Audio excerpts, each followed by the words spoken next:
Assalamu alaikum. I hope someone is listening. I'm Ahnur Shwal, first year MBBS student studying at Padma Medical University, Lahore.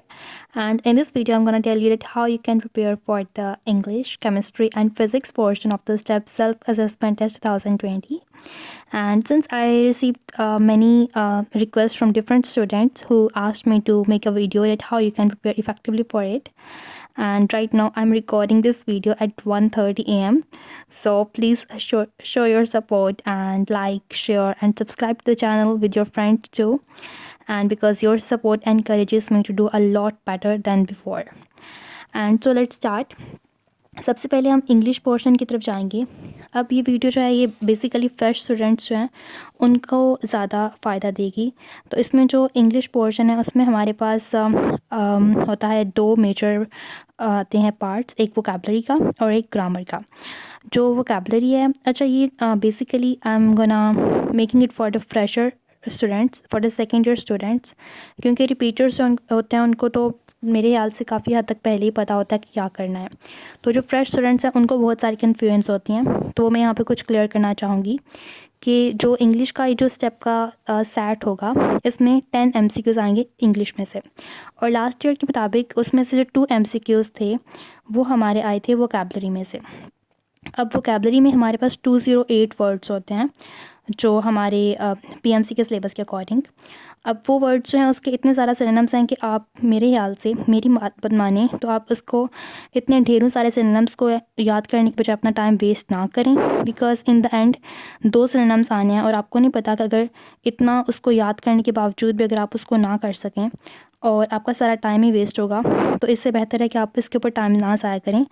आप वो जो 208 words हैं उसका link जो है वो मैं नीचे भी डिस्क्रिप्शन में और कमेंट्स में दे दूँगी. तो वो जो 208 वर्ड्स हैं आप सिर्फ ये करें कि उनके उर्दू मीनिंग्स जो हैं वो याद कर लें, क्योंकि इससे सिर्फ 2 MCQs आने हैं और इट्स लक योर लक कि आपको वो मीन आते होंगे या नहीं आते होंगे. लास्ट टाइम मैंने जब आया था तो मैंने भी काफ़ी हद तक गैस ही मारा था और मेरे दोनों ठीक हो गए थे. सो आप उनके सिर्फ उर्दू मीनिंग्स याद कर लें, बिकॉज़ इट्स जस्ट मैं नहीं समझती कि ये ठीक है कि आप अपने FSC की स्टडीज़ को छोड़ के MDCAT की वोकैबुलरी याद करने बैठ जाएं just for the sake of 2 MCQs and you don't no अगर आपके वो ठीक होंगे भी या नहीं. इसलिए आप इस जो वोकैबुलरी पोर्शन है वो सिर्फ उसको उर्दू वर्ड्स याद कर लें. ये सिर्फ फ्रेशर्स के लिए है. रिपीटर्स को तो उनको पहले ही आती होगी ना, वोकैबुलरी काफ़ी हद तक आती होगी. अच्छा, अब चलते हैं ग्रामर पोर्शन की तरफ. जो ग्रामर पोर्शन है इसमें बहुत सारे टॉपिक्स दिए हुए हैं स्टेप ने, डिफरेंट टॉपिक्स हैं जो इस टाइम स्क्रीन पे भी शो हो रहे हैं. तो वो सारे जो हैं ग्रामर के पोर्शंस के टॉपिक हैं. इसमें से मेरे ख्याल से 8 MCQs ग्रामर पोर्शन से आएंगे. अब जो रिपीटर स्टूडेंट्स हैं उनको तो कोई इतनी मुश्किल नहीं होगी, वो तो अपने पुराने नोट्स या बुक्स वगैरह से कर सकते हैं. फ्रेश स्टूडेंट्स के लिए मैं कहूँगी कि first of all if you don't have enough time, अगर आपकी FSC की तैयारी अच्छी नहीं है तो आप इसके ऊपर जो है ना MDCAT के जो ग्रामर लेक्चर्स हैं उसकी तरफ मत भागें प्लीज़. इसके ऊपर टाइम ज़ाया ना करें. You don't know FSC is much more important than the SAT English portion. So लेकिन अगर फिर भी कोई ऐसा स्टूडेंट जिसको बहुत ज़्यादा जिसको वाकई करना है ये someone who just really wants to do it, तो उसके लिए ये है कि आप स्टेप बाय PGC का चैनल है यूट्यूब पर, वहाँ पर इंग्लिश की जो प्लेलिस्ट है उसमें जाएं और वहाँ पे जो लेक्चर्स हैं वो आप ले सकते हैं. और लेकिन मेरे ख्याल से अगर आपने इंग्लिश की प्रिपरेशन करनी है ना तो बस सिंपली ये करें कि स्टेप की बुक जो है उससे वहाँ पे जो टॉपिक्स हैं जितने भी गिवन हैं उससे रिलेटेड MCQs को प्रैक्टिस कर लें. और जो NMDCAT और NUMS MDCAT के जो इंग्लिश पोर्शन था, जो पेपर आया था 2020 का, उसमें से जो 2020 MCQs हैं वो वाले प्रैक्टिस कर लें या उनके आंसर्स देख लें और देख लें कि इसमें कौन सा रूल लग रहा है और कौन सा रूल नहीं लग रहा. तो that is just enough. Don't be mad for English. This is my pro tip for freshers, because सिर्फ 10 MCQs के पीछे don't waste your time. Just focus on your FSC. That is much more important than this SAT English portion.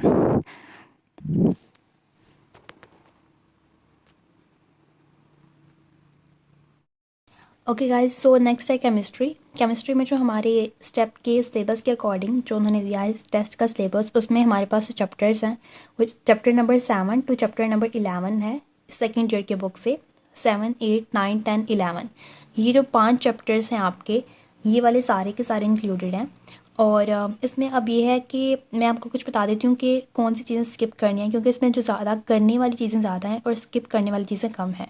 तो सबसे पहले अगर मैं हमारे chapter number 7 से स्टार्ट करूँ, तो चैप्टर नंबर 7 जो है, इसमें जो आपने ये स्टार्ट से आपने सारा स्किप कर दें। ये पीएमसी के फाइनल रिवाइज सिलेबस में इंक्लूडेड नहीं था। ये टॉपिक है क्लासिफिकेशन ऑफ ऑर्गेनिक कंपाउंड्स, ये वाला इंक्लूडेड था। ये वाला टॉपिक आपने करना है। और इसके बाद ये फंक्शनल ग्रुप्स वाला ये भी करना है। हाइब्रिडाइजेशन जो है ये आप फ़िलहाल स्किप कर सकते हैं, इसके लिए स्टेप के सेट के लिए ये इंक्लूडेड नहीं है। क्लासिफिकेशन वाला टॉपिक इंक्लूडेड था। And here we have the isomerism वाला टॉपिक। ये आइसोमेरिज्म वाला जो है ये भी टॉपिक सारा इंक्लूडेड है। ओके, सो जो नेक्स्ट चैप्टर है वो चैप्टर नंबर 8 है। इसमें एल्कीन्स और एल्काइंस हैं, ये तीनों पोर्शंस आपने करने हैं। ये तीनों इंक्लूडेड हैं। इसके nomenclature, preparation, reactions and almost everything is included, so you have to do it. And similarly 9th chapter जो है बेंजीन वाला, वो भी आपने सारा ही करना है, उसमें भी सारा कुछ इंक्लूडेड है। और अब आते हैं चैप्टर नंबर 10 की तरफ, अल्काइल हैलाइड्स। ये भी पूरा चैप्टर करना है। You have to do the whole chapter.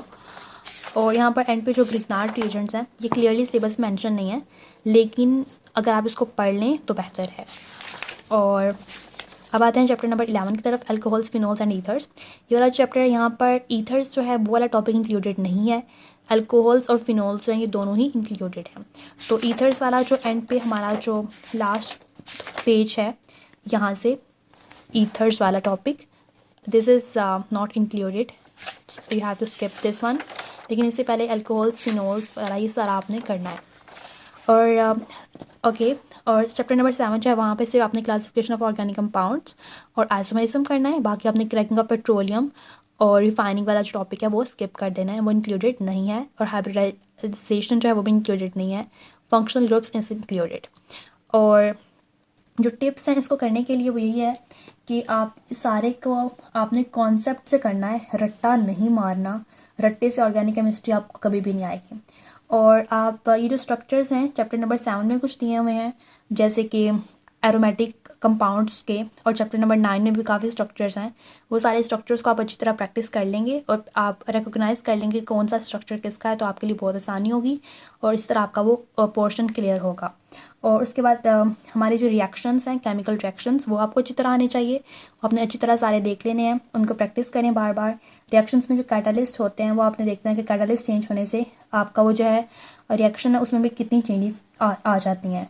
और उसके बाद एक है कि बहुत से ऐसे क्वेश्चंस आते हैं, एमसीक्यूज आते हैं, जिसमें बुक में उसकी जगह आपको कोई और दिया होता है, जो स्टार्ट पे होता है रिएक्टेंट, तो आपको उससे कुछ और बनता है। लेकिन जब टेस्ट में आता है तो वो रिएक्टेंट चेंज कर देते हैं, इथेन की जगह प्रोपेन दे देते हैं, तो बच्चे कंफ्यूज हो जाते हैं। इसमें कंफ्यूज होने की बात नहीं है, इसमें इसलिए मैं कह रही हूँ कि अपने कॉन्सेप्ट पे गौर करना है, रट्टा पे गौर नहीं करना है। रट्टा जो है उससे आपका नहीं होगा। तो आपने फॉर एग्जांपल अगर आपको ये पता होना चाहिए ना कि एल्केन्स या एल्काइंस या एल्कीन्स जो हैं उनकी जब हाइड्रोजनेशन करेंगे तो हमारे पास एल्केन आएंगे। अब आपको कोई भी एल्कीन या एल्काइन कोई भी दे दिया जाए, चाहे उसमें जितने मर्जी नंबर ऑफ कार्बन आइटम्स हो, आपको बस ये पता होना चाहिए कि उसमें उससे कौन सा एल्कीन बनेगा। ठीक है, प्रोपीन है, उसकी हाइड्रोजनेशन करेंगे तो प्रोपेन ही बनेगा। ठीक है, इस तरह आपने कॉन्सेप्ट रखना है, इक्वेशंस को रट्टा नहीं मारना, फोकस ऑन द कॉन्सेप्ट्स। और कैटालिस्ट वगैरह जो है इसके ऊपर आपने अच्छी तरह गौर करना है, अपने माइंड में मैपिंग कर लेना कि किस रिएक्शन को आगे से क्या करें, किस कंपाउंड की ऑक्सीजनेशन करेंगे तो क्या बनेगा। ये सारा आपने इसी तरह अपने माइंड में एक मैप बना लेना है, उससे आपके जो रिएक्शंस हैं ये आसानी से हो जाएंगे काफ़ी हद तक। और जो अब आता है कि आप if you want to prepare, तो इसके लिए कि बुक जो है आपकी टेक्स्ट बुक, यहाँ से ही सारा अच्छी तरह पढ़ें, इसी को पढ़ें। बुक पे सब कुछ दिया हुआ है, इसके अलावा इधर उधर किसी और फजूल किस्म के नोट्स या कोई और बुक्स पढ़ने की ज़रूरत नहीं है। केमिस्ट्री के लिए फेडरल बुक्स ना पढ़ें, क्योंकि आपने एफएससी जिन बुक से किया उसी बुक से पढ़ना बेहतर है। तो आप इसी बुक से पढ़ें, फेडरल के लिए फेडरल केमिस्ट्री के लिए ना पढ़ें, पीटीबी जो है इससे पढ़ें। और इसमें यह कि कुछ क्वेश्चन एक्सरसाइज क्वेश्चन जैसे यहाँ पे आपको दिखाई दे रहे हैं, ये जो एक्सरसाइज क्वेश्चंस होते हैं इनको भी आप अच्छी तरह करें, क्योंकि जो एक्सरसाइज क्वेश्चंस हैं दे यहाँ से बहुत कुछ आता है, बहुत सारी चीज़ें यहाँ से आती हैं। तो आप इसको करेंगे तो आपकी प्रैक्टिस होगी, आपका कॉन्फिडेंस भी बढ़ेगा कि हाँ मुझे आता है, बहुत ज़्यादा हद तक मुझे ये सारे कॉन्सेप्ट आते हैं। और उसके अलावा जो है MCQs, एक एक्सरसाइज के MCQs प्रैक्टिस करें, और जो स्टेप प्रैक्टिस बुक है उसके MCQs को प्रैक्टिस करें। और इसके अलावा अगर कोई लेक्चर्स आप लेना चाह रहे हैं, स्पेसिफिकली लेक्चर्स, वैसे तो मैं रिकमेंड करूँगी कि आप खुद ही पढ़ें, इसके लेक्चर्स के ऊपर इतना टाइम वेस्ट ना करें। फ्रेश स्टूडेंट्स के लिए focus on your FS, that is much more important. लेकिन अगर आप फिर भी कोई लेक्चर्स लेना चाहते हैं तो उसके लिए मैं स्टेप बाय PGC का जो चैनल है यूट्यूब पर, वही रिकमेंड करूँगी कि वहाँ पे जो है एक पूरी प्लेलिस्ट बनी हुई है केमिस्ट्री की, तो आप वहाँ से ऑर्गेनिक पोर्शन जो है उसके सारे लेक्चर्स लेके समझ सकते हैं। और that was all for chemistry. So now we have physics. Physics में आपके चैप्टर्स इंक्लूडेड हैं वो सेकेंड ईयर की बुक से चैप्टर नंबर 12, 13 और 14 जो हैं इंक्लूडेड हैं। और ये चैप्टर्स जो हैं इसमें आपने पूरे के पूरे चैप्टर्स नहीं करने हैं। जो PMC में जो टॉपिक्स हैं आपके रिवाइज सिलेबस के अकॉर्डिंग जो टॉपिक्स हैं वो वाले आपने करने हैं, वो आपको स्क्रीन पे शो हो रहे होंगे साथ साथ, तो आप देख लीजिएगा। और वो वाले टॉपिक्स करने हैं साथ में यहाँ से बता देती हूँ, जैसे कि चैप्टर नंबर 12 से कूलम्स लॉ, और ये side boxes are very important. मैं वो बता रही हूँ जो इंक्लूडेड नहीं है, क्योंकि ज़्यादा काम करने वाला है। ये जो एप्लीकेशंस ऑफ इलेक्ट्रोस्टैटिक्स है, this one is not included, ये वाला और ये वाला इंक्लूडेड नहीं है। इलेक्ट्रिक फ्लक्स जो है ये इंक्लूडेड है, तो ये आपने इसी तरह कर जाना है। गॉसेस लॉ जो है इसका, ये भी सारा इंक्लूडेड है। और बाकी सारा इंक्लूडेड है, जो नहीं है मैं वो बता रही हूँ। और ये जो मिलिकन्स वाला इलेक्ट्रॉन का जो चार्ज डिटर्मिन करने वाला मेथड है, ये इंक्लूडेड नहीं है। उसके अलावा जो आपका बाकी सारा चैप्टर जो है इंक्लूडेड है। और यहाँ से अगर हम देखें चैप्टर नंबर 13 में से, तो इसमें भी सारा शुरू से ओहम्स लॉ वाले सारे टॉपिक्स इंक्लूडेड हैं। और इफेक्ट्स ऑफ करंट जो है दैट इज़ नॉट इंक्लूडेड, लेकिन आप ये हीट वाला जो फॉर्मूला है H=I²RT, ये याद रख लें। और ये इसी तरह ये जो ग्राफ्स हैं they are really very very important, इनको कभी मिस नहीं करना है। और ये वाला जो colour code for carbon resistance है, दिस इज़ नॉट इंक्लूडेड। ये रियोस्टेट इंक्लूडेड नहीं है, थर्मिस्टर्स इंक्लूडेड नहीं है, ये नहीं करना आपने। मैं सिर्फ वो बता रही हूँ जो आपने नहीं करना, क्योंकि ज़्यादा चीज़ें इसमें करने वाली हैं। और उसके अलावा आपने ये बाकी सारा करना है, यहाँ से एवरीथिंग इज़ इंक्लूडेड। ये वाला जो रूल्स हैं, फर्स्ट रूल और सेकंड रूल, इसकी they are very important and very easy as well. तो अगर आप इनके ये जो सेकंड रूल की हासिल इक्वेशन है इसको ध्यान से देखें, और इनके स्टेटमेंट्स को अच्छी तरह पढ़ें, डायग्राम को देखें, और इनकी इक्वेशंस हैं इनको अच्छी तरह करें, तो आपके कवर हो जाएंगे। और उसके अलावा व्हीटस्टोन ब्रिज और पोटेंशियोमीटर, इसको भी अच्छी तरह एक दफ़ा पढ़ लीजिएगा। पोटेंशियोमीटर इंक्लूडेड है, व्हीटस्टोन ब्रिज जो है वो इंक्लूडेड नहीं है, लेकिन इसके साथ कुछ रिलेशन आता है, तो इसलिए ये भी कुछ हद तक इंक्लूडेड है। और इसकी ये जो इक्वेशंस हैं ये आप ध्यान से कर लीजिएगा। Next we have the chapter called electromagnetism. और इस चैप्टर में से जो सिलेबस में टॉपिक्स मैंशनड हैं उसके अकॉर्डिंग, तो actually there are so many concepts related to each other. तो इसके लिए आप ये वाला जो है ये आप सभी सारे पेजेस कर लें, इनको अच्छी तरह पढ़ लें, क्योंकि टॉपिक्स जो हैं सारे कॉन्सेप्ट्स आपस में रिलेटेड हैं। और यहाँ तक कैथोड ऑसिलोस्कोप जो है यहाँ तक आप कर लें। इसके बाद वाला जो है वो आप स्किप कर दें, because that one is not included here. So just do it up to the cathode ray oscilloscope, ये इंक्लूडेड नहीं है। तो ये वाला चैप्टर आपका इसी तरह करना है आपने। The next tip for you is that for physics, the formulae should be on your fingertips.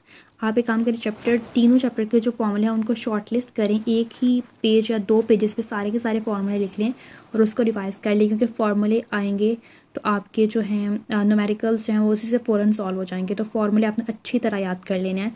और अगर प्रैक्टिस करने हैं तो एक्सरसाइज के जो सिंपल न्यूमेरिकल क्वेश्चन होते हैं जो बिल्कुल सिंपल होते हैं वो आप प्रैक्टिस कर लें कैलकुलेटर के बगैर, तो आपकी प्रैक्टिस हो जाएगी। और side boxes are really very important, कोई साइड बॉक्स इग्नोर नहीं करना जो उससे रिलेटेड है, उस टॉपिक से रिलेटेड। और शॉर्ट क्वेश्चंस जो हैं उनमें बहुत सारे कॉन्सेप्ट्स निकल आते हैं, तो तीनों चैप्टर्स के जो शॉर्ट क्वेश्चंस हैं वो वाले आप एक दफ़ा रीड कर लीजिएगा। और जो डेरिवेशंस हैं वो आपने नहीं करनी है, MD-CAT में डेरिवेशंस नहीं होती हैं। You just have to remember the final formula and you should know that how to alter it accordingly. अगर P=VI वाला फार्मूला है तो मुझे पता होना चाहिए कि वोल्टेज फाइंड करना है, तो मैं पावर को डिवाइड करूँगी करंट से, तो मेरे पास वोल्टेज आ जाएगा। तो इस तरह आपने फार्मूले के अल्टर करना आना चाहिए। और इस पर मेरी you may watch my previous video on physics 25 easiest tricks to solve physics numericals, उसमें मैंने 25 ट्रिक्स बताई हैं जो आपको बहुत ज़्यादा हेल्प करेंगी इसमें।